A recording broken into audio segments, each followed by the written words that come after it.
What is Japan's role and significance in this power play, as it has one of the most efficient human resource managements in the world?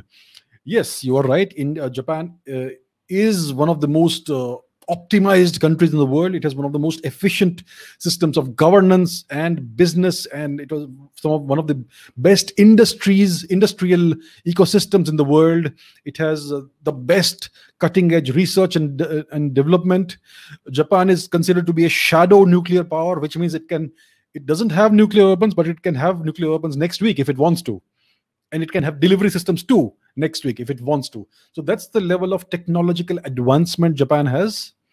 But as things stand today, let's take a look at the map of Japan.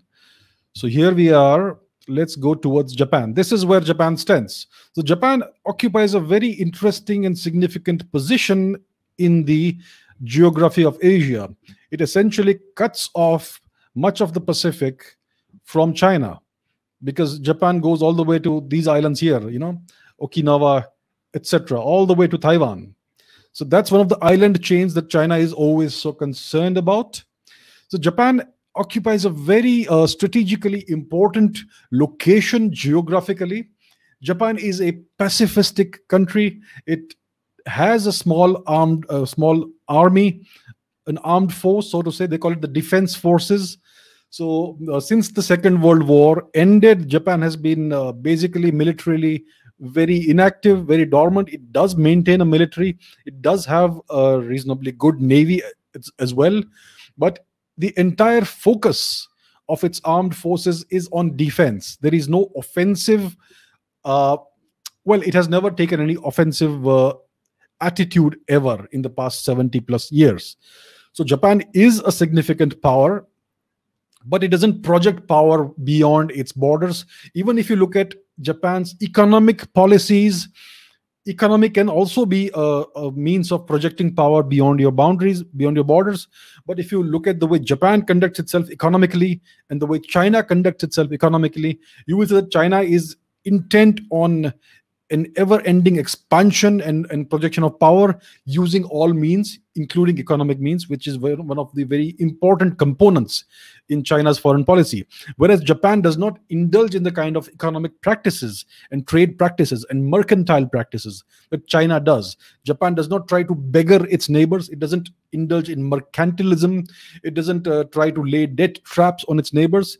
It essentially indulges in fair trade practices, more or less. I can't say all of these practices would be good, but if you compare the two, it's a difference between heaven and hell, black and white.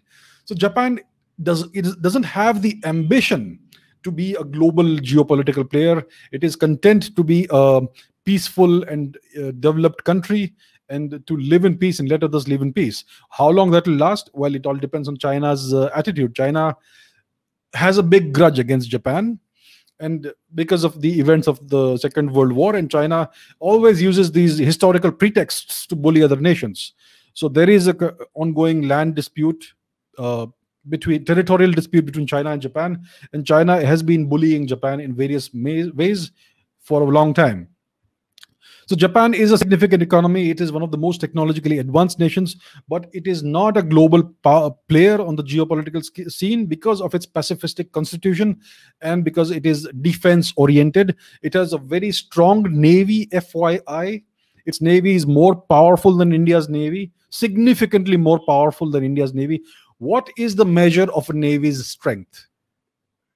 So most people answer the number of ships a navy has. That's a wrong answer. The strength of your navy doesn't depend on how many ships you have.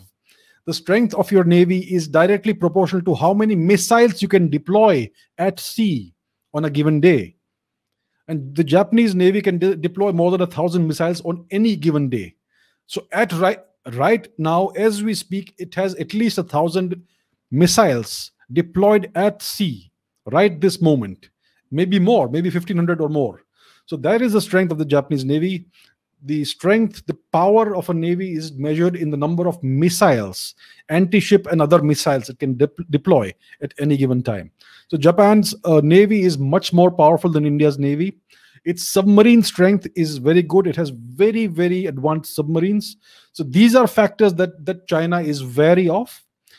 But as I said, Japan's entire outlook is defensive in nature as of today.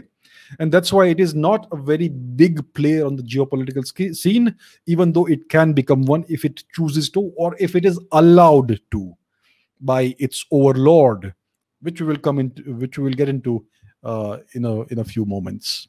So that's where Japan stands. That's where Japan stands in the global power play position.